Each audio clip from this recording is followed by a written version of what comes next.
গরম তো, তাই সেভাবে এত গরম বলে সেভাবে সেরকম কিছু রান্না করতে পারছি না। তো যাই হোক, যেরকম করছি আমি কিন্তু রান্নাটা দেখাই যাতে আপনারাও এরকম হালকা পাতলা কিছু ডায়েট করেন, যাতে বাড়ির লোকেদেরও খেতে ভালো লাগবে, আর নিত্য নতুন একটু অন্য অন্য ধরনের ডায়েট করলে নিজেদেরও খেতে ভালো লাগে আর শরীর স্বাস্থ্যও ভালো থাকে। আচ্ছা, ভাতটা আমি আর দেখালাম না, এখানে ভাত করা আছে গরম। করেছি লাউটা অবশ্যই করে খাবেন এই সময় গরমে। লাউটা খুব ভালোও লাগে খেতে, শরীরের জন্য উপকারিতা। আমি ওই বৈশাখ জ্যৈষ্ঠ মাস মানি না, কালকেই আপনাদের বলেছি। অনেকেই নিম পাতা বৈশাখ মাসে খান না, কিন্তু আমরা খাই কারণ শরীরের প্রয়োজনীয়তা বলে। তো এই যে লাউটা করেছি, এটাতে দিয়েছি জিরে ফোড়ন, আর লাউটাকে দিয়ে দিয়েছি নুন মিষ্টি, আর কিচ্ছু না, কাঁচা লঙ্কা আর ধনেপাতা। এটা মুগ ডাল দিয়েও হয়, কিন্তু আমি এটা আজকে এভাবে করেছি। পনিরটা একটু হালকা রিচ হয়ে গেছে, যদিও এটাই লাল রঙটা এসছে, আমি লাল কাশ্মীরি মির্চের গুঁড়ো দিয়েছি বলে। আর করেছি এখানটা আলু পটল দিয়ে কাতলা মাছের ঝোল, এটা একদম পাতলা করে করেছি। জিরে ফোড়ন দিয়েছি, ধনে জিরে গুঁড়ো, আর একটু টমেটো একটা কেটে দিয়েছি, হাফ টমেটো দিয়েছি, আর নুন মিষ্টি দিইনি, নুন আর জিরে ফোড়ন দিয়েছি।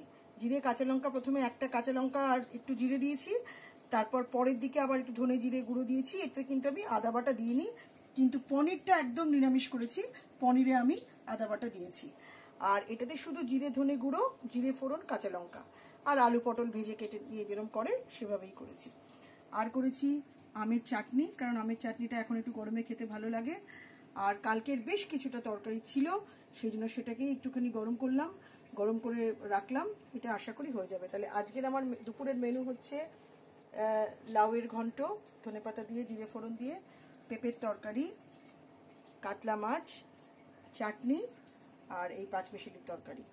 আর এর সাথে আরেকটা জিনিসও আছে যেটা আপনাদেরকে দেখানো হয়নি, সেটা হচ্ছে টক দই। সেটা আর এখানে, কারণ টক দইটা আমি রেগুলারলি রাখি শেষ পাতে, কারণ টক দইটা কিন্তু যেরকম খেতে ভালো লাগে একটু মিষ্টি দিয়ে বা একটু নুন মিষ্টি দিয়ে যা দিয়ে দিই না কেন, আবার শরীরের জন্যও কিন্তু ভীষণ রকমের উপকারী। তো ঠিকঠাক লাগছে আজকের মেনুটা। আর আমার মেনু কিন্তু একদম পুরোপুরি ডায়েট অনুযায়ী, আপনারাও কিন্তু এভাবে আপনাদের মেনু টেনুগুলোকে ডায়েট অনুযায়ী করতে পারেন। আরেকটা রান্না আমি সবে বসিয়েছি, সেটাকে এখনো হয়নি, সেটার রেসিপিটা পুরোটা হয়ে গেলে আপনাদের দেখাবো। এটা রাতের জন্য, এটা কিন্তু শুধু নিউট্রেলা নয়, নিউট্রেলার সাথে আরও অনেক জিনিস পড়বে, কিন্তু সেটা আমি এখন দেখালাম না, সেটা যখন রেসিপি পাবেন তখন দেখবেন। আর এই রান্নাটাও অবশ্যই করে দেখবেন।